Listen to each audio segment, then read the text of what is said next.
It's an honor to serve, and I just absolutely love chairing the subcommittee on Stop Sexualizing Texas Kids. And before we get into this legislative briefing that I'm going to give y'all, I'll tell you, I started locally about a year and a half ago when I got a call from another SREC who I'm friends with, who asked me to audit the school library in my son's high school, where he's graduating this year as a senior.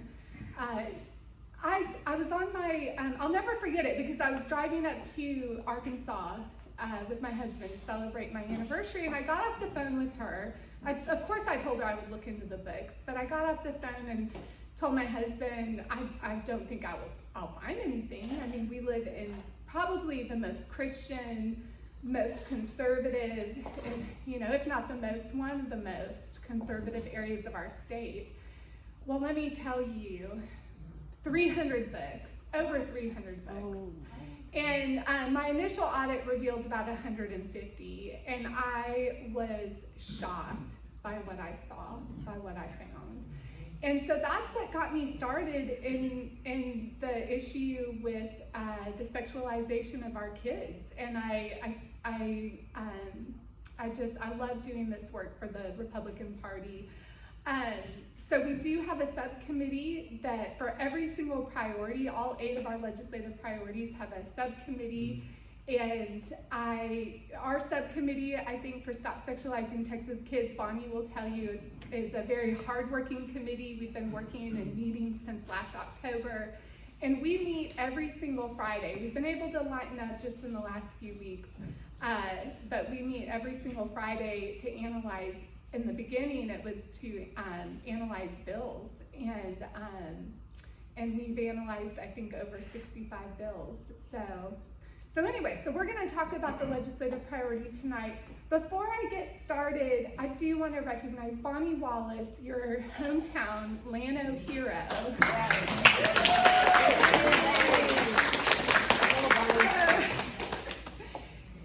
And I don't think Bonnie ever thought she was going to get this deep into pornography either. But I just have to say, Bonnie serves on the subcommittee, and you know how much value she brings. And so I just want to recognize her work on the subcommittee for the RPT. Just incredible person to have on your side. And so thank you, Bonnie. And anyway, so let's go ahead and get right into this. So this is the legislative priority that was crafted during the last convention. And you can see that there's really 2 components to it there. The first, I'm not going to read it out loud, but the beginning of it talks about repealing affirmative defenses. So we're going to talk about these things as I go through this update. But this is really important, because do you think there's ever a reason to show a child pornography? No, I don't think so either. So we have an affirmative defense in our harmful materials law currently, 43.24 of our penal code, that actually says there's a reason to show children pornography in the state of Texas. Quite a few reasons. Yeah, quite a few. Do you think there's ever a reason to have a child make pornography? Do you think there's ever a reason to have an adult have a child perform sexually? No. Well, in the state of Texas, we have an affirmative defense to that, several of them actually, and it's in 43.25 of our law. And so we have in our priority for the Republican Party of Texas to repeal these affirmative defenses. They should not be there. There is no excuse to have them in the law in our state. In our state. So that is one of the big parts of our priority. The second part is all of this that y'all know about, that we've been working on, that I've been working on locally up in Tyler, that we've been working on regionally up there as a Senate district, and then what y'all know Bonnie has done, and a lot of other people throughout the state, to get these sexually explicit materials out of our schools and out of our libraries. And also just all of the other things that have happened in the last year that is so in our face. The drag shows in front of children.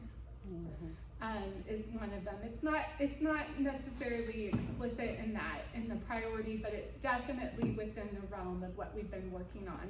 So we're going to talk about all these things and the solutions that we identified early on, and that we have seen in some of the legislation, or we've seen legislation filed on all of these things. So of course, repealing the obscenity exemption or the affirmative defenses, amending the modified Miller test, which we'll talk about, creating non-voluntary suitability standards for our school library materials. We've asked that we prohibit discussions related to sexual orientation and gender, online age verification for pornography and pornography filters, prohibit sexual-oriented performances in front of our children, and make sexual grooming a crime. So we're going to talk about all of these things and the bills that have been filed. So when we look at the repealing the obscenity exemptions or affirmative defenses, those are them. You can see 43.24 and 43.25. Now I'll tell you, there's a lot of confusion around the affirmative defenses. We're not saying that as a police officer that you can't be in possession of child pornography. You may have to be in possession of that for your job, and that would be an affirmative defense, to be in possession of that. But this has nothing to do with that, and what we found though is that a lot of people are confused by what these laws do, what they mean, and why there would be an affirmative defense to these things. And so you can see them right there. You can see in your packet too, the packet that you have on your tables, it captures everything that's in this presentation, but it doesn't go in order of the presentation. So just so you know. But this is for you to take home to follow the legislation that we talked about tonight. So a lot of bills, 13 bills altogether, were filed on the affirmative defenses and repealing them. And before I go further, I'll let you know, if you see that I'm really passionate about this, I'm very passionate about it. But all of these 13 bills have died, and they've all died. And there's no excuse. There's no excuse that they did. It's been 3 sessions that we've been working on this, but 13 bills were filed, and this was the session to do it. And we, in the House, they were all assigned to State Affairs, which is chaired by a Republican, Todd Hunter, and in the Senate, they were assigned to Criminal Justice, and that's chaired by a Democrat. But your Senator Pete Flores does serve on that committee and co-chairs it. Okay, so now one of the things that we did realize very early on is that, the books, the filthy books that we're finding in our schools, there were people out there who thought that the affirmative defenses, that they gave teachers or librarians a defense to handing these books, these obscene books, to kids. Well, what we learned really quickly is that there are 7 states that don't have an affirmative defense, and all of those states have a book problem. And so we knew that the books actually, that they don't meet the definition of obscene or harmful materials. And that's because our harmful materials law uses something called the modified Miller test. And that's it right there. You can see it right there. And I'm going to go to the next slide, because when you see what's crossed out, dominant theme taken as a whole, these are loopholes that exist in the law. So raise your hand if you've seen the filthy books, if you've actually seen them for yourself. So we can have a book. Bonnie always has let's talk about it with her. If you haven't seen it, go over there and see it. Pass it around. She'll probably give you a copy. So you can have, and I don't usually, well, actually, I talk about this stuff all the time now, and so I can't really say I don't say these things in polite company anymore, because I do. I do all the time. But forgive me. But I want you to understand and grasp this very well, because it's important. You can have a book with drawings of what appears to be very young lesbians or boys giving oral sex on a strap-on dildo,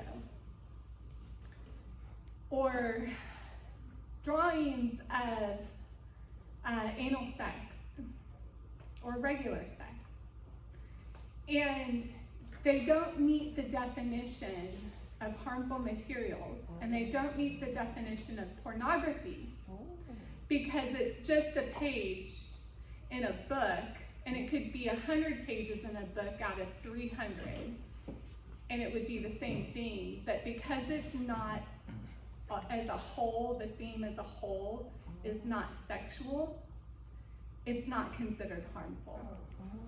So you can sneak pornography into a book, but it's no longer considered harmful to a child according to our penal code, because the theme as a whole is not pornographic. Does that make sense? Yeah.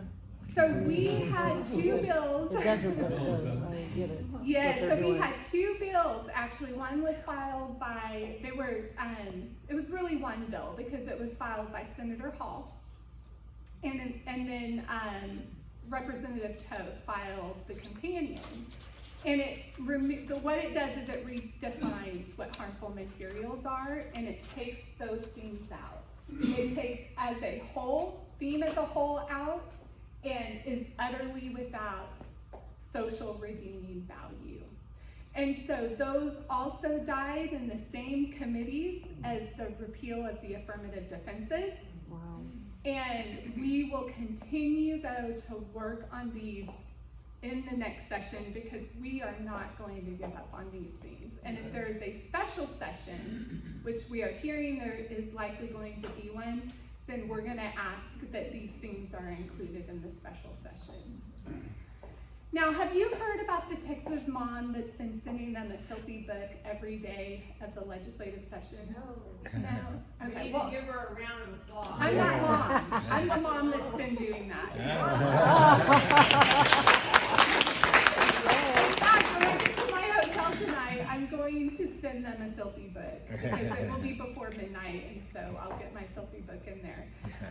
So one of the things that we have been that we knew early on is that we had to target suitability standards in our school libraries. Did you know we don't have currently any standards for our school libraries? Yeah. We have, well, let's just say we don't have mandatory standards. We have guidelines. We have guidelines. And so we have a bill called HB 900, and this is, it's in your packet. But what this bill does is it creates suitability standards for our school libraries, and it prohibits sexually explicit materials. Yeah. And the definition is so good, and it captures all of the books that our harmful materials law does not. And so we're really pleased with that. And I'll tell you the reason why. Early on, and Bonnie actually was with me in the beginning of the session when we went down there, what we learned early on is that they hadn't seen it for themselves, and they thought it was an isolated problem. And so that's what inspired the Filthy Book campaign, because we wanted to make sure that they understood that we knew they needed to see it for themselves. And actually we took Let's Talk About It, and even got, I think, we got a yell out of someone. I don't know if it was a legislator, but they had to see it for themselves. I could send a filthy book every single day for the next 3 years. Oh my goodness. Wow. And we'd still have have books that we could send them. Wow. That's how pervasive the problem is. And so HB 900 and SB 13 are two bills that work in a little bit of a different way on the issue of the sexually explicit materials in the library. Go ahead and HB 900 is the bill that is sitting in the Senate right now. It's in Public Education Committee. It was assigned to Public Ed a week ago. We are down to 2.5 weeks, I think, right? And I'll tell you, the bill has been sitting there for I think 3 weeks now in the Senate. It was incredible to get this bill passed out of the House. It was a huge effort on the part of the author, the Representative Jared Patterson, who is a champion locally in his own district on this, and now at the state level. And it was something that I will tell you, Texas parents and grandparents have just fought for so hard.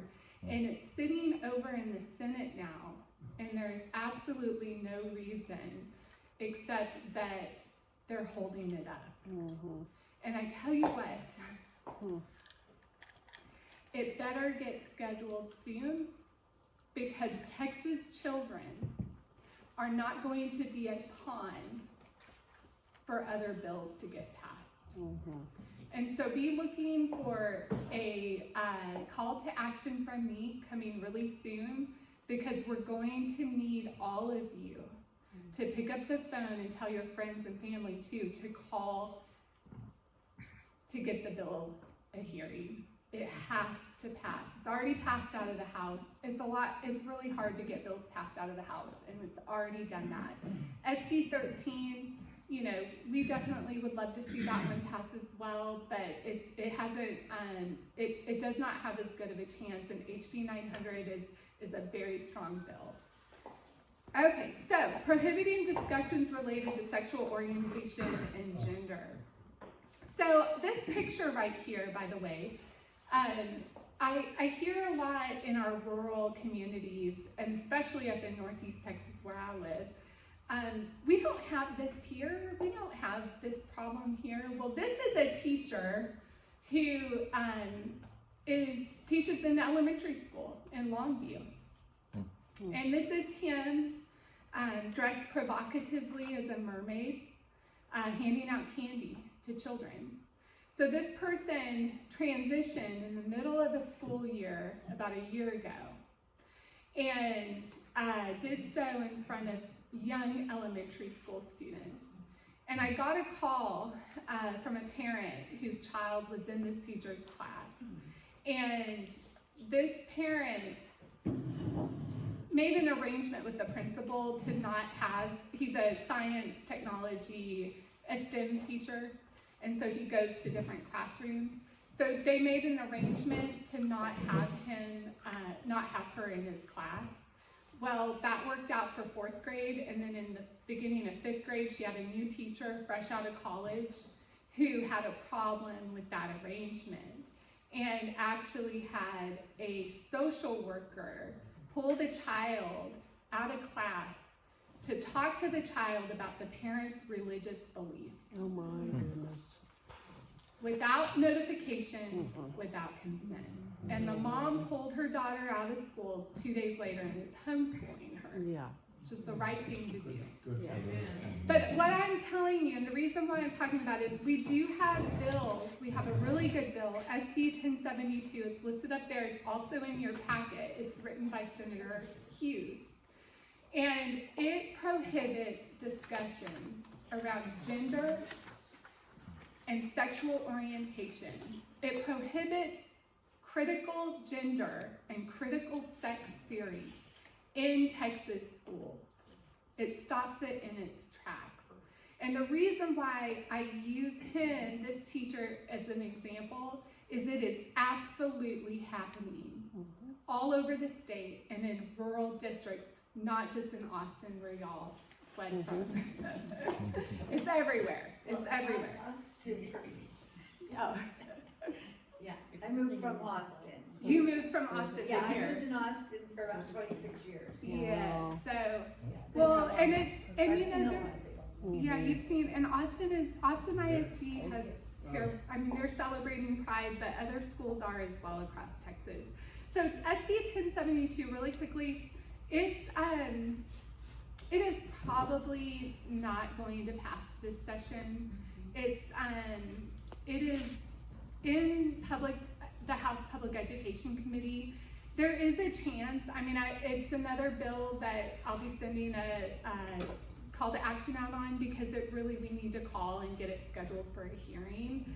And it's not impossible at this point, so we don't want to give up, but definitely it'd be worth making a call to Dr.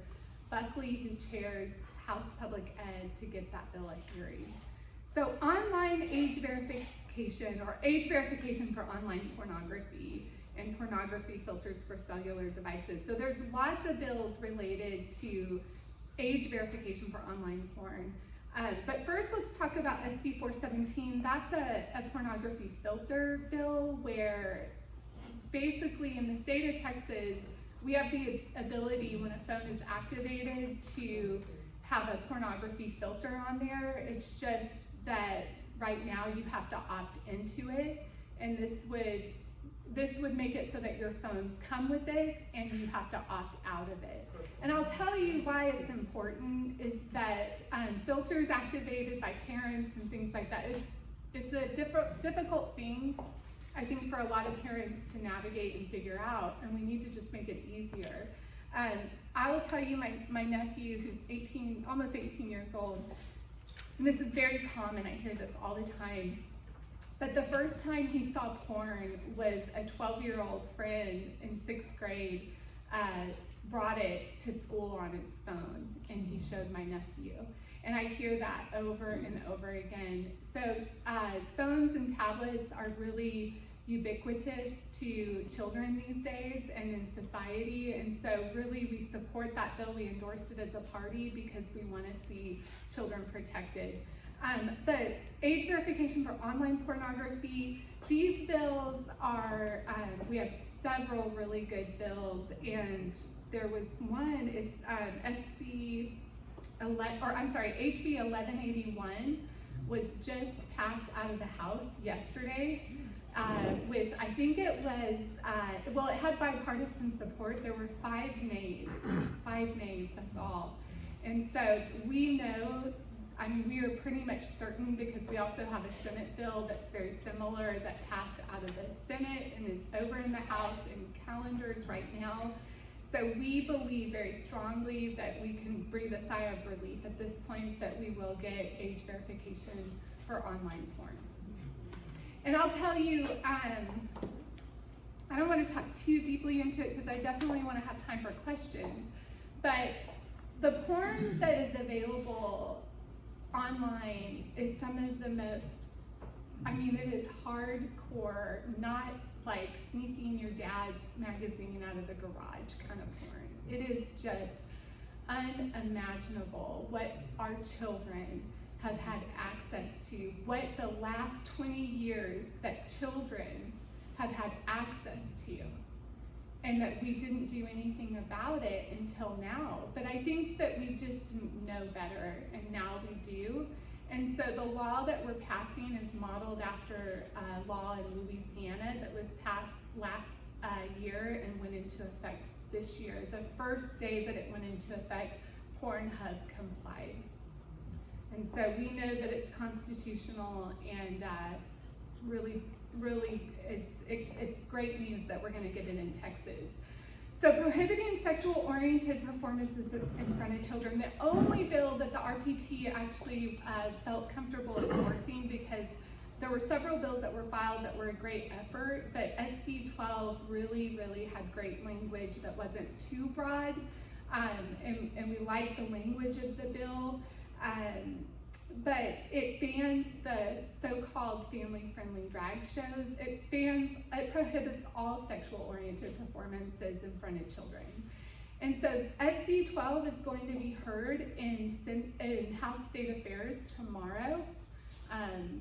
It's why I'm leaving tonight and going to the Capitol first thing in the morning.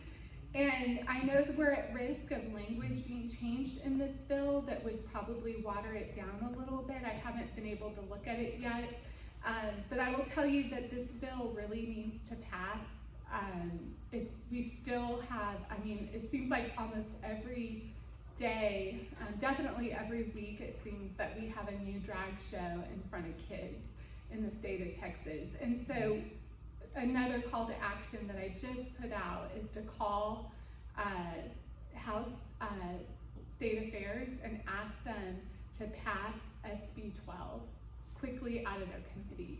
You can also go online. Do y'all know that you can go online for the House and register your public comment? Okay, so that's in my call to action to you. I love that y'all are using social media. I put a lot of stuff on Twitter and definitely Facebook as well. So those call to actions are in there, but one of the things that we're asking is that on SB 12 that you register your opinion in public comment. That is such a good thing to do, by the way. I know for HB 900 we had over 360 pages of public comment, which is thousands of Texans wrote in their support of that bill, and they really look at that. Okay, so criminal penalties for sexual grooming, and this is the last one in our list, and I have really good news to report on this one as well. It's also in the millstone package, kind of toward the bottom there. So what this does is, for the first time ever, we will have in the state of Texas a criminal code or a criminal penalty for sexually grooming a child. And I love the definition of this. It's knowingly persuade, induce, entice, or coerce a child younger than 18 years of age to engage in illegal sexual acts.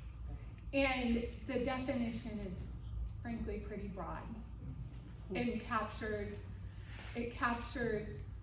a lot more than the federal law, because we do actually have a federal law against sexually grooming a child, but what it really focuses on is basically coercing a child or inducing a child to cross state lines for sexual acts. And so this is a lot broader. Well, SB 1562 was the bill that we had endorsed, and what happened was it was put into a larger bill, SB 1562, and it just passed out of the House yesterday. With bipartisan support.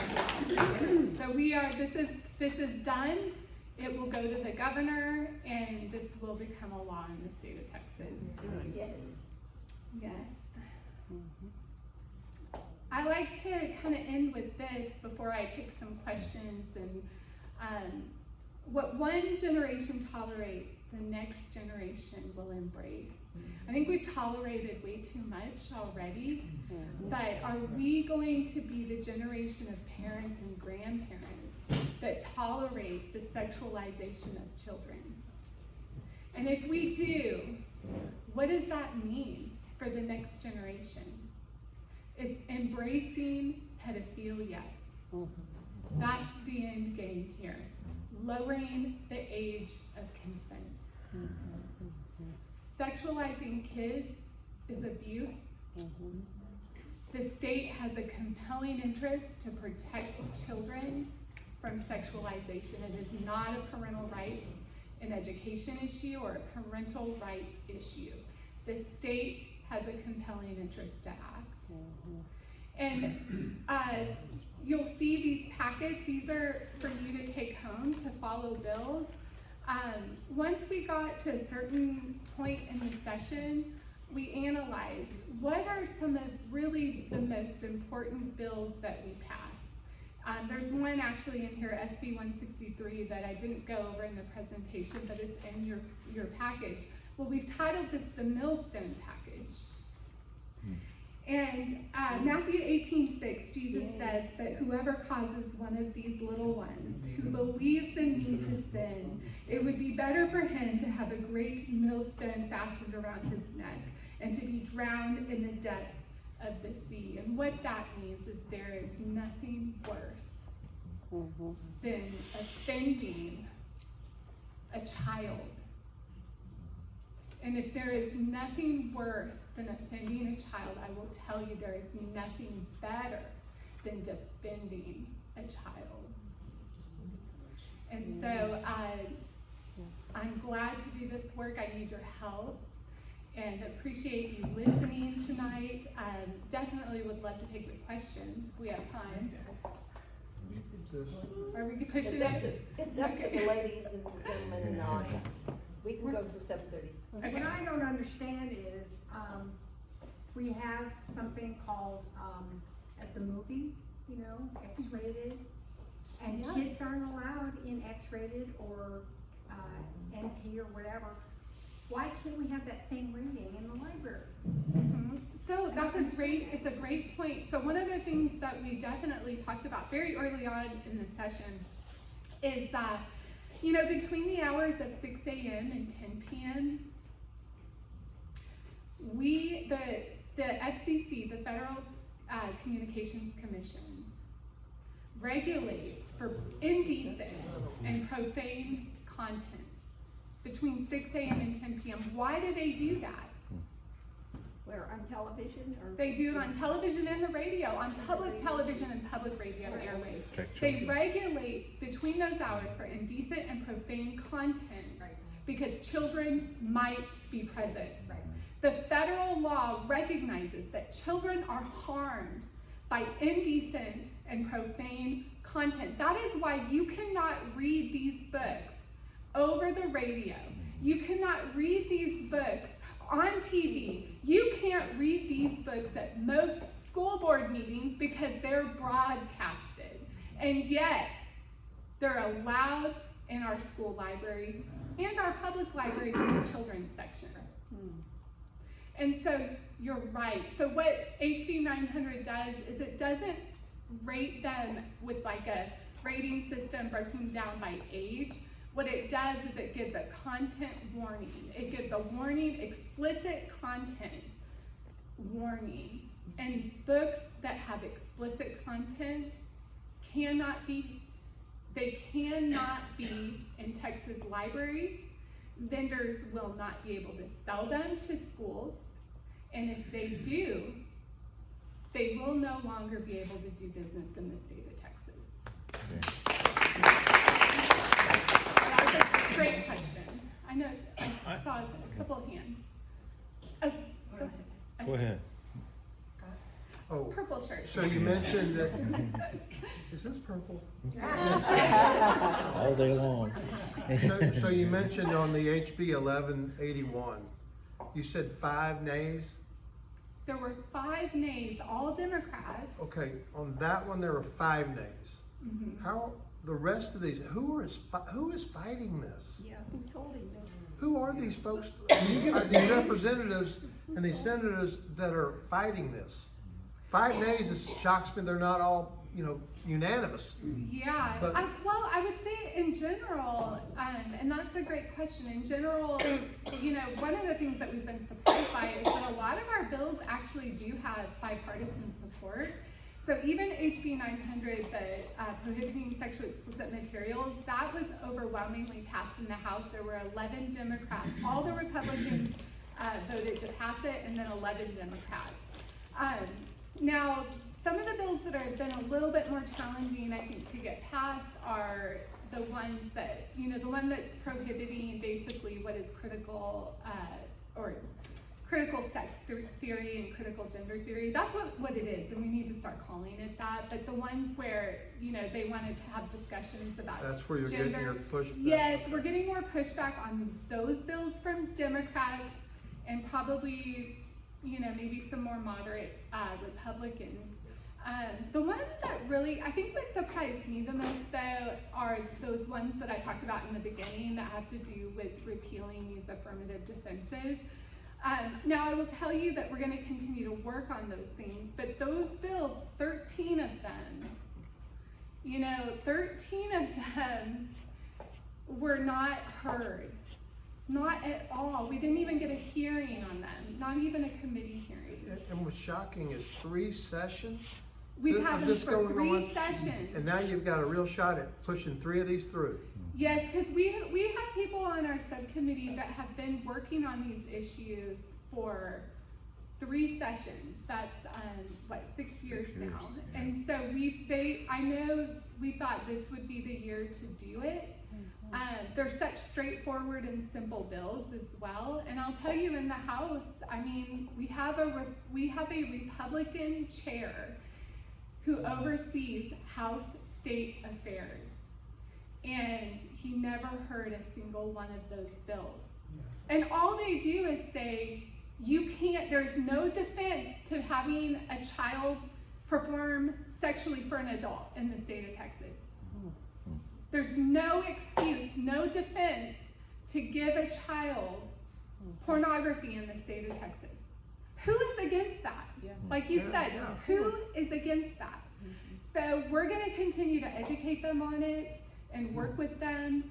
But we have some really good bills that are passing that are going to do a lot of really good things. But there's no excuse for that in our laws. We're hard on crime in the state of Texas for a reason. And so we're going to get it done. I feel very confident. It may have to wait until next session, but we're going to call on them to add it to the special session. Yeah. So my question was kind of related to what Scott was asking, because I think back and it seems that the laws must have changed somewhere along the way to allow this. How did it get to this point? And what I'm wondering then is, okay, follow the money. Who is backing these changes? Who's paying for the books? Who benefits from the schools buying these books? Who are the publishers behind them? Yeah, well, one of the things, again, that I love about HB 900 is that there's enforcement of the bill. Because what it does is it holds the vendors accountable.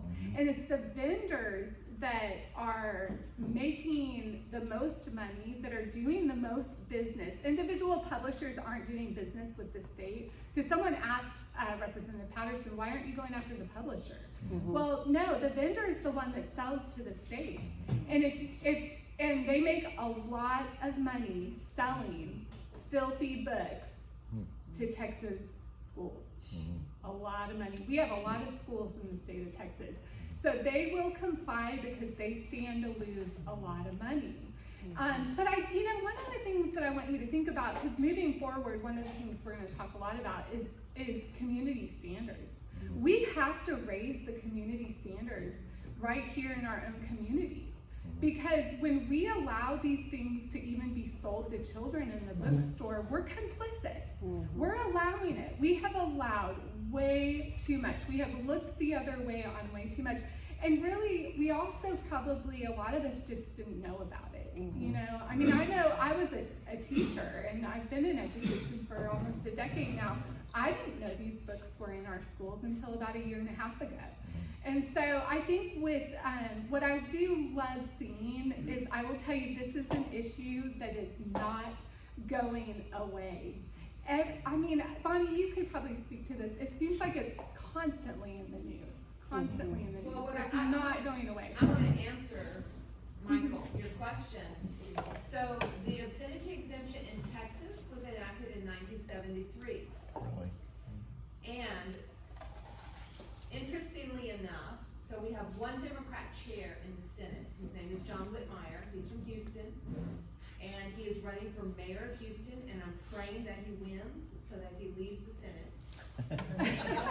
But in 1973, he was a freshman representative, and he sponsored the obscenity exemption in the House in 1973. 50 years later, guess who is the only Democrat chair in the Senate? A criminal justice, Senator John Whitmire.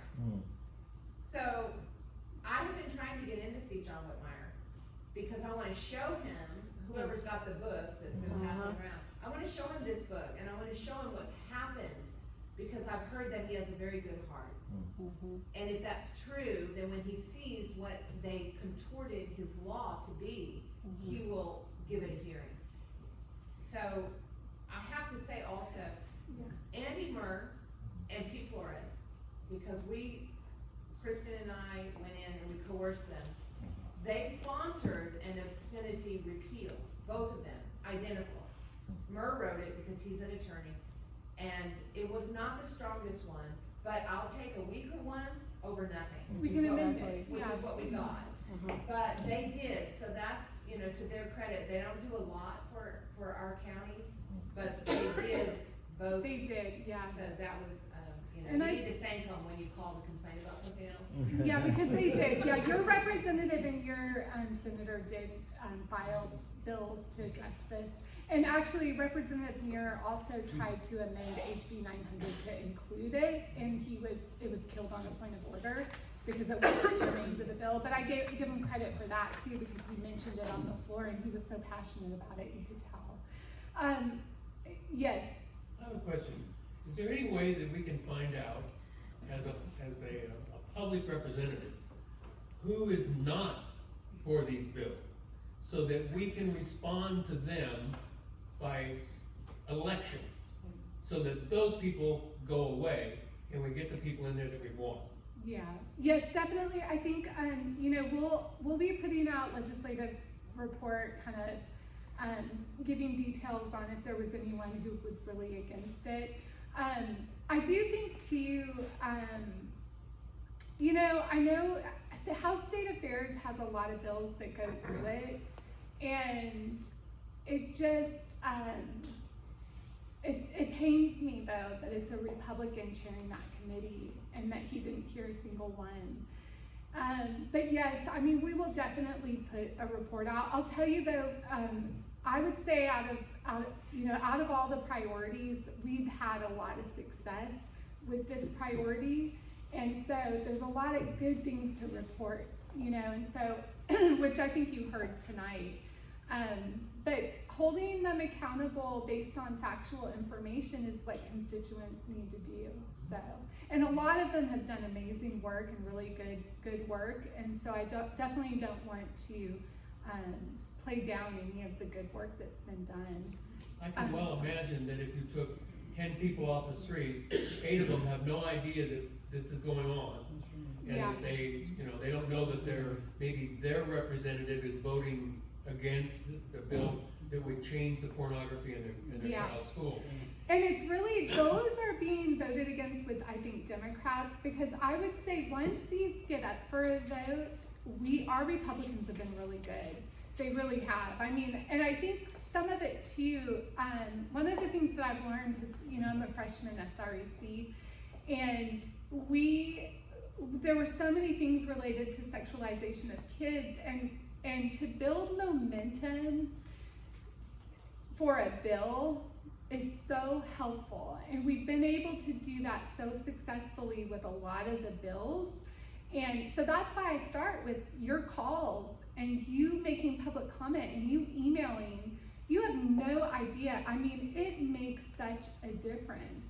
And I think we just really probably weren't able to do that with our affirmative defense bills.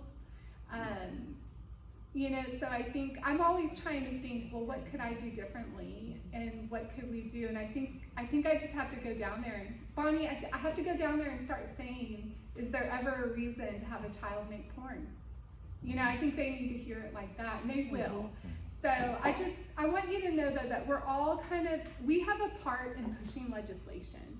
It's empowering, I think, to know that, because your club, when you are into legislation in this club, you have to realize that it makes a difference in passing legislation when you're calling and putting pressure on them. They have 8,000 bills that they're going through right now. And so the squeaky wheel legislation typically is what gets passed. So. Yeah. Oh, let's go here first and then we'll go over there. In response to your question and comment, Texas I always get it wrong. Texas Legislation Online, thank you, TLO. On that website, you can go into the different bills and it will tell you who's voted, the outcome, and who's for and against and all that. So we can take all of these in the listings and find probably, out who voted for, who voted yes. against. I can't tell you exactly which tab it is, The other end but of the scale is who just didn't vote at all. Well, and Yes, that's not probably. exactly right, because on a lot of our bills that never get a hearing, they never get a hearing because they don't want to vote. And so there's pressure not to have a hearing, so there is no vote. They won't go Yeah, down the calendar. that's true. And so many, I think what's unusual, so Jill Glover is the chair of the Legislative Priorities Committee, and every Sunday she puts out a Legislative Priorities report. You can go to the TexasGOP.org website and you can find the legislative report, and you can also get that emailed to you. So every Sunday I give her, or over the weekend I give her an update on the bills. Well, a while ago she said you need to pick like 3 bills, you know, that you think are like, you know, that just pick about 3 bills, and I'm like, I can't just pick 3. there's so many. And so she's like, well, definitely pick more than that then. So I guess what I want to say is overall, you know, we've had a lot of success, and we have several that we have to get past the finish line. And then the ones like the affirmative defenses, drag shows, that's tomorrow. I mean, that can still pass. Please call and give them your opinion. Go put in public comment on SB 12 in House State Affairs, because we can still drive this legislation and get it passed. And but I think a lot of our Republican reps and senators have done a good job on this. It's just that there's a few glaring spots where, you know, I mean, it comes down to the committee chair. There's one, I mean, he's way down outside of this district, but I would say he's responsible for not assigning. Who is it? Todd Hunter. Todd Hunter. Todd Hunter, So he used to- Representative Todd Hunter. And see, he chaired calendar forever and a day. Well, he chairs state affairs this session, and he had probably, I think, maybe nine of the bills on affirmative defenses, Yeah. and he didn't schedule a single one for a hearing. But it's not been scheduled in the Senate either. Of course, It hasn't. that's the Democrat, John Whitmire, because in the Senate, it's in criminal justice. But I hold the Republicans even more accountable. I could go more into the weeds on, because we did have it in SB 13 there briefly, and it had to be removed. There's something though about a Republican chair who doesn't schedule 9 bills on this. Not a single one was scheduled for a hearing. Wasn't he appointed by feeling though? Yes. They're all appointed, yeah. And then again, I think they just maybe don't I just don't know. Like, I always try and think if we had gotten maybe a little more pushy, but Send him the book. Well, Yeah, send him the books. Yeah, but like, we've given away books, Mhm. even to Yeah. Democrats, Yeah. going into theory. yeah, theory, that's a representative, a Democrat, who's just been, she got the filthy books, and And she did something. and then she told some other Democrat colleagues, and then that's why we end up with 11 on that to pass that. I know That's she good. had a question, and then we'll get that here. Oh, did you have a question? You've had a, okay, bless you. So she ordered, what I was gonna say was what she had said is, you first have to get a hearing. I mean, if you don't have a hearing, then if you can't schedule a hearing, in other words, that's where it starts, where you can give testimony and actually, it's gotta be heard first before it can go Yeah. anywhere. And they were assigned to committees back in, I think it was early March is when they got here. And I was gonna mention that CRT seems to be the one that's been prominent in the news, and maybe that's the reason why this one hasn't gotten as much attention. I think the critical race theory has really been the one that everybody's talking about, or at least it seems. But I'm not sure how that relates to the sexuality too. Well, critical race theory, we definitely did a lot on that in our last session with prohibiting critical race theory in our schools, and then making sure that our TEEPs were free from critical race theory. When it comes to books and the explicit books, and critical race theory, you know, if books are unsuitable, then they can be removed from a school library. So it's really hard to remove books just necessarily for being critical race theory. Yeah. Well, do you think it's that the state funding that's playing a part in these books that have made their slippery slope, so to speak, into the libraries because schools need the funding, right? So somewhere the state falls into. No, I mean, I really think the bottom line is that we have very radicalized librarians in our schools And public libraries too. and in our public libraries. These are not librarians that I grew up with who were telling you, you know, and who were, you know, just, these are radical librarians who do not believe, because they've been in the institutions that credential them, and including the American Library Association and the Texas Library Association, they don't believe in restricting pornography to children. They believe children have a right to pornography. They're radical. They're radicalized and they're radical. And I will tell you, one of the best things that happened during session happened at the State Board of Education. And this was based on grassroots action, a call to action that was made out to people like y'all. The State Board of Education rejected the state, the SBEC, which is the State Board for Educator Certification. And so they had new rules that they were proposing for teachers, including our librarians. And in that, they said, in the SBEC rules, that librarians, Texas librarians, have to follow the Code of Ethics of the American Library Association. Oh, wow. That Code of Ethics says no censorship, essentially. And if you deny children these books that we're talking about, that is censorship. And so the SBOE rejected that and directed the SBEC to take the American Library Association's Code of Ethics out of their rules. It was one of the best things. Well, what kind of teeth did that carry or have? What it does is it was the first time, I mean, it was a big, big deal. I mean, I'm for it, but what? Yeah, well, what it does is it totally undermines the American Library Association, which has been around for what, 60, 70 years, I don't know how long.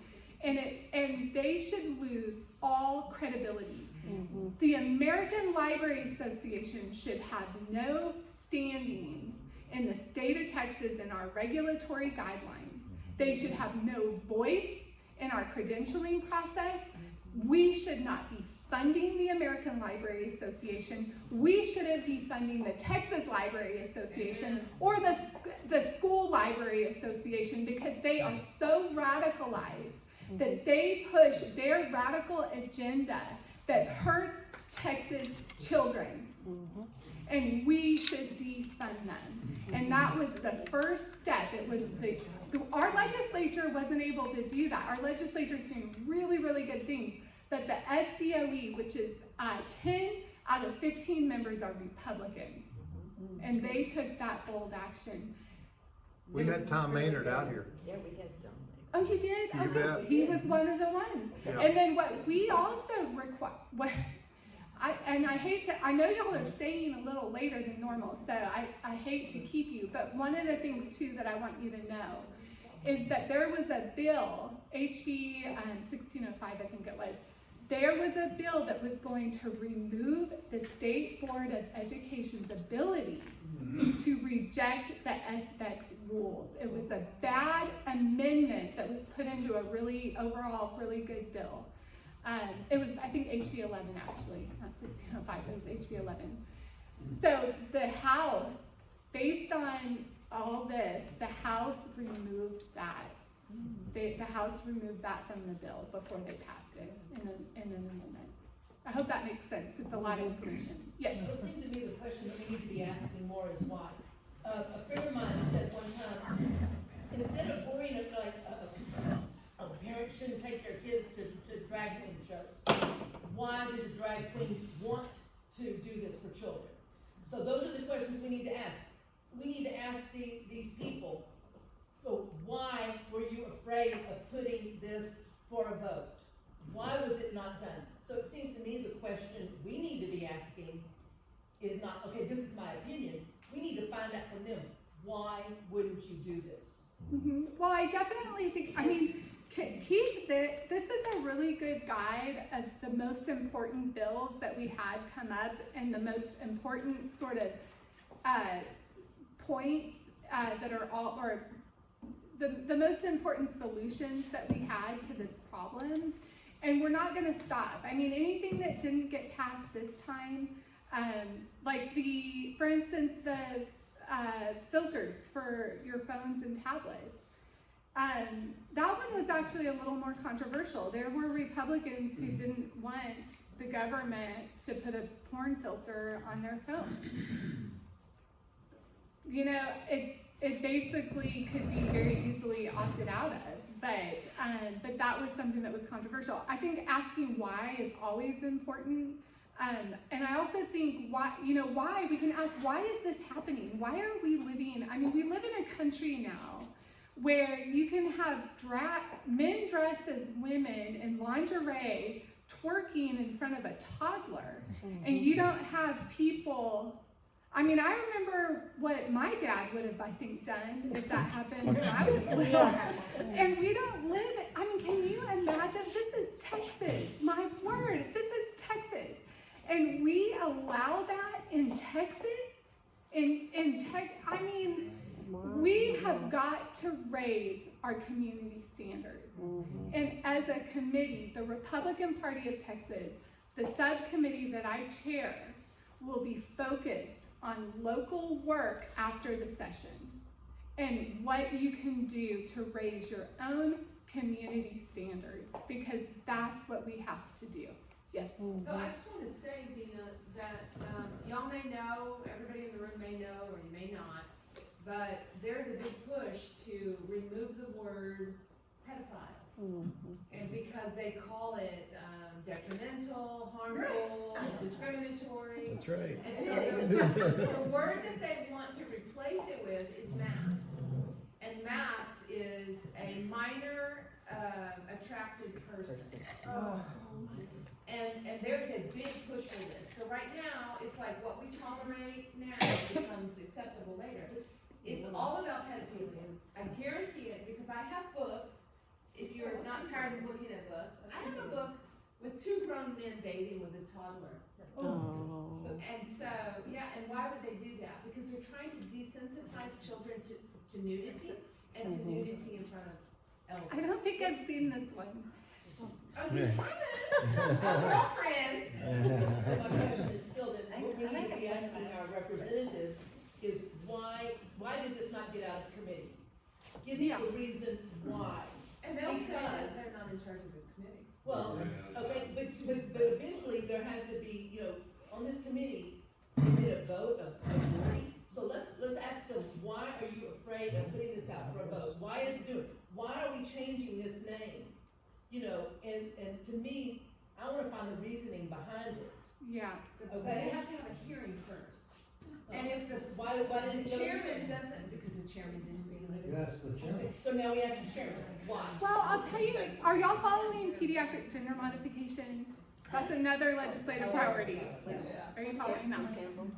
Yes, and so SB 14, I've heard that it will probably get scheduled for a hearing on Friday, is what we last heard. And it's been very frustrating, I know, for everybody who's been watching. There's been either theater, incompetence, I don't know what you want to call it, but at this point, all I know is that my constituents are really frustrated. And I have told them, though, I don't think we have to be too worried, because I have been told by everybody we're gonna pass a ban on pediatric gender modification. Everyone is really confident of that. But I'll tell you that if it weren't for the work of last session that felt very defeating and unfruitful because we didn't get it done, If we hadn't done that, if we hadn't laid the groundwork, we would not be celebrating a ban on pediatric gender modification this session. And the reason why they're going to end up passing it is because of the pressure of people like you telling your own state rep, Representative Muir, who wants, I think he's a good guy. He cares about children. He cares about the state. He wants to do the right thing. But I don't know much about him, but you telling him how much you care about that means that he has to go to the speaker and say, I'll get voted out. I mean, we have got to pass this because my constituents believe too much in it that it has to pass. And so again, definitely ask those questions, ask the whys, and because when they feel the pressure to pass something, they're more likely to do it. They're probably getting pressure from the other side too. They do. Although I think overwhelmingly we still have enough, Republicans in most of our districts where, I think that the action items, whenever you send things and it's an action alert to do, and then when we post that and we share it forward on our social media, it's really. Are you getting some of mine? Or? No, I haven't gotten yours, but we will. We're going to make sure. Yeah. And then when we post it and then people share it forward on Facebook and all that, if you actually follow through and go and send that letter or copy and paste that letter or whatever it is the action is asking you to do, if you do it, I know that they are getting them because we've sent out postcards, maybe 30 postcards, and there was a response back. There was notice. And so it doesn't take much. So if everybody just did their little thing right there from their home computer, just respond, and it will make a difference. They will hear it. It really does. And the more people they hear from on something, the more likely they are to take action on it. So it's so important. I saw a hand up over here. Well, I was just gonna revert back to what you were talking about the schools. Because I understand all about the libraries and all of that, but the school's board of directors, right, the school boards, yes, I would think would have done something. Don't they have a say in what goes in their libraries? well they do. So Elementary, yes. So this has always been able to be taken care of on a local level. I told y'all in the beginning what got me involved in this issue. Well, yes, I did find 300 books, and they've been removed in Tyler ISD. There's a few lingering that we still have to clean up, and we have to go and check, and we get new books that we find. But that's because there was enough pressure put on the board and the superintendent to do the right thing. And I've talked to Dr. Marty Crawford, the superintendent up in Tyler ISD, about this at length, and I've shared with him that, we had so much success in Tyler that I tried to duplicate it in other areas of my part of, in Senate District 1. I have 19 counties, a ton of school districts. I couldn't even tell you how many, mostly rural. And you would think that in a rural school district in conservative Christian Northeast Texas, it would be easy. Yeah. Well, let me tell you, I was shocked that it wasn't so easy. And he asked me, well, do they not understand that you can remove them now? And I said, yeah, I think a lot of them don't know what the law is and what legal precedent is and what, that they can remove them. The TEA gave out a directive about a year ago for a local model policy. It's called EF Local. And it gave a directive, but it was very weak. It was a very weak directive, and what it said is you can't have, according to Texas Penal Code, harmful materials in your school libraries. Well, yeah, we know, it's against the law. It's against the law to have harmful materials in the school libraries, or given to children, unless, there's an affirmative defense, but still it's against the law. And that was the directive. It was a failure by the commissioner, Mike and Ralph. because that was the directive that was given to schools. And so there was, what we've seen with school boards, liberal school boards, they don't pull any books out. But even on our conservative school boards, they were struggling to pull books out, and it was inconsistently implemented. And really, that's why the state has had to come in and solve this problem legislatively. But I would say that it's also the appropriate place to do it. And that goes back to the state has a compelling interest to protect children from sexualization. Every single child in the state of Texas should have the same protection, no matter where they live and where they go to school. But absolutely, your school board, your local school board matters. Because when my so children much. are now graduated and older now, but I was very involved, and I know for a fact, I mean, so often we were in the library, and they were pretty protected, I would say. I mean, things went downhill pretty quick, like you said in the very beginning. It's really gone But all of downhill. This has happened really fast. It's gone downhill really fast. Right. We were And just in talking about that earlier. We need a Bonnie in every county. I think that they're messing with the definition of words too. Like, I was looking up, as I've been learning about all of the books and all that, I started getting online, just doing a search for, okay, what is the definition of pornography? What is the definition of censorship? You would be surprised at how many different definitions are out there, and that bothers me, because I think that they're changing the vocabulary to fit their narrative, you know what I mean? Well, And so, the Supreme yeah. Court has never defined pornography. Right. Yeah. And this is a problem. And Yeah. so our case, remember, Community the standard. Llano County Library, first library in America, first library in America sued for relocating pornography. And so our attorney, Jonathan Mitchell, says it is very probable this will end up in the Supreme Court. So we got a victory last Friday night from the Fifth Circuit, and they have expedited our hearing. And so that is a big deal. You know, but it has to wind its way through. But in the end, we know we will be victorious because God does not want pornography in our children's libraries. He doesn't. And so we know that we will have a victory. But regardless, we've got to wind our way through the courts and lose periodically. But in the end, we will have victory. So Awareness and not complacent. and we have to tell people, and we have to show them books, because everybody talks about censorship. I'm sorry, this is not about censorship, this is about criminal pornography. Yes. Winning awards. American Yes. Library Association won, this is the book of the year last year.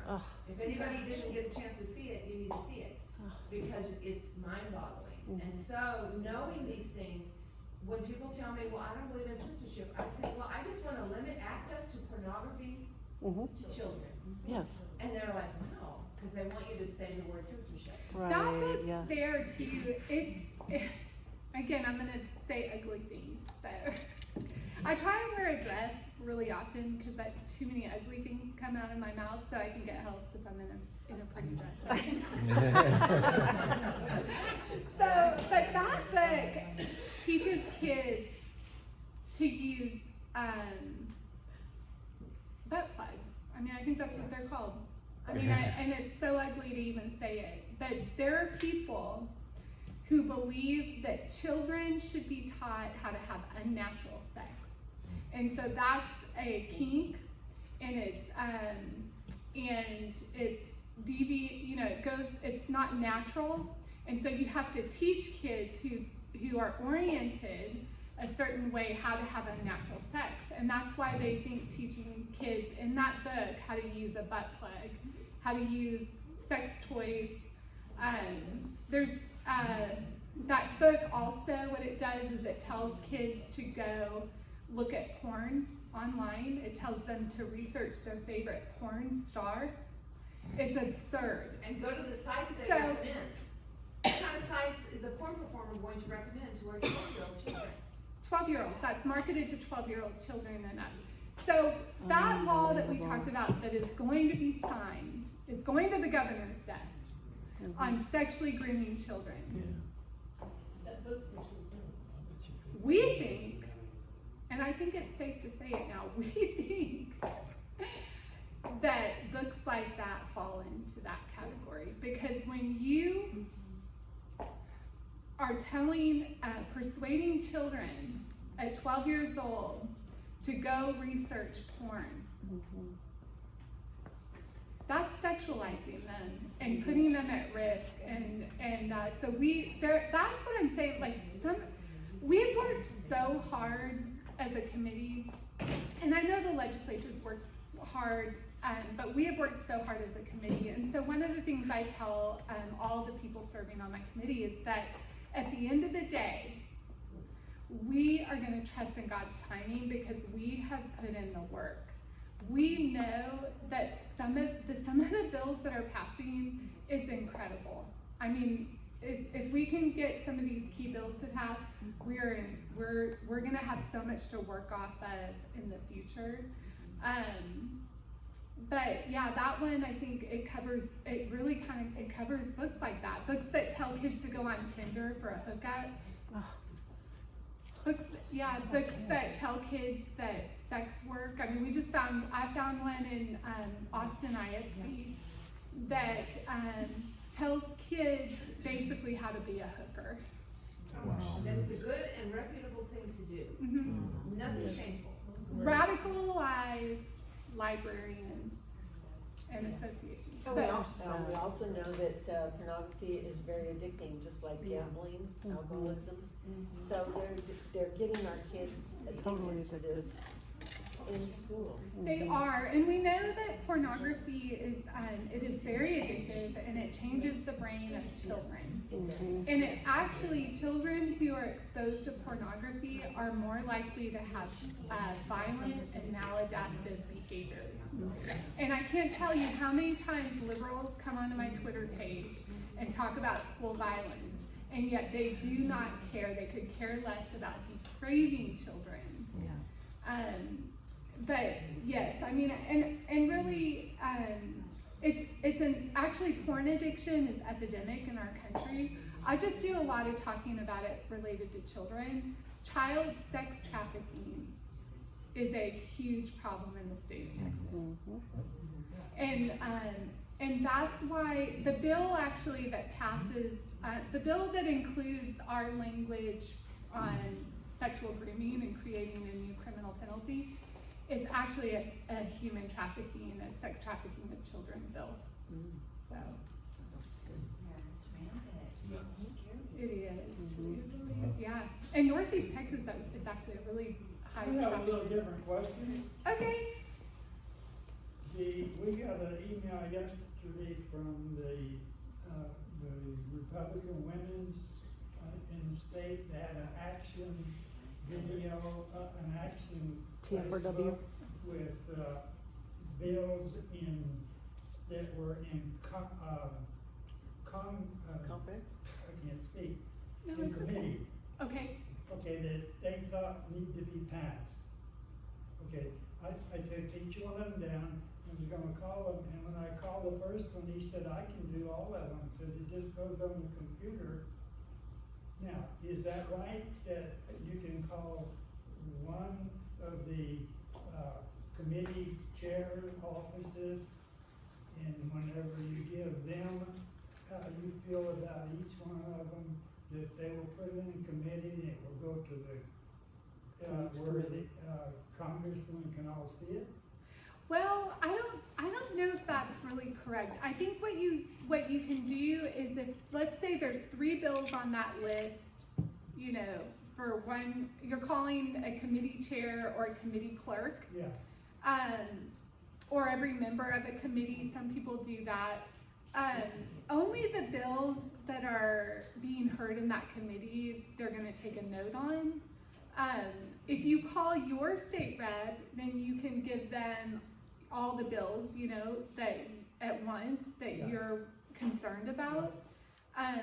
But I've never heard that. I think you have to find out which committee they're in and then call those committee members. Okay. Yeah. And then remember in the House, if there's a bill that's scheduled to be heard, use that public comment, because that, that's really important to do that. And I'll tell you, you could use this as a guide, I think, for other bills. But what I do is every morning, pretty much, I'll go and I'll update the bold parts to see where the bills are. Yeah, but I think that the most important thing you can do if you're taking first action is call your own rep and your own senator. And then if a bill is sitting in a committee, call that committee chair. And you can call all the members, but really the committee chair and the committee clerk are the most important people for you to call. Yeah. And I think when there's a lot to do, it's really best to you want to be efficient, but we want to be effective, and so that's the most effective thing to do. Yeah, good question. Well, are you going to get your cane and pull me off? Are there any more questions? We're kind of overdue here. Well, thank y'all so much. We want to thank Christin. Thank you for informing us. Now it's up to us to get to work. Yeah, That's What's her website there? I think it's behind you. The daughter at. That's her Gmail. That's her email. That's her email account. Daughter at Proton Mail. That's email. So on Twitter, I'm also the daughter 17. Okay, cause I I was think like, it's- I didn't know you, cause the other Christin Bentley is really into soccer. But I am not into soccer. Okay. My husband wishes I was into soccer. I'm not. So it's the daughter. And she's not Christy Brinkley either. But I do, people call me Christy all the I've been time. looking up for 30 minutes. on this. Hold on, the soccer Okay, player. before I adjourn this meeting, I just have a few comments. This is our final speaker meeting. Right now, according to our bylaws, we go into our summer recess. Yeah. We are going to be doing get-togethers, because it looks like they're going to be having special sessions, so we'll be able to keep abreast of everything. But come on, ladies, we need to start being friends. Let's get together and play cards or games or whatever, and just have fun and really connect to one another. Because that's what this club is supposed to do. We're supposed to be a team, and that's what we're wanting to do. And we've been a long time as loners. We don't need to be loners anymore. Let's be citizens. So anyway, we'll be forming a nomination committee for the elections.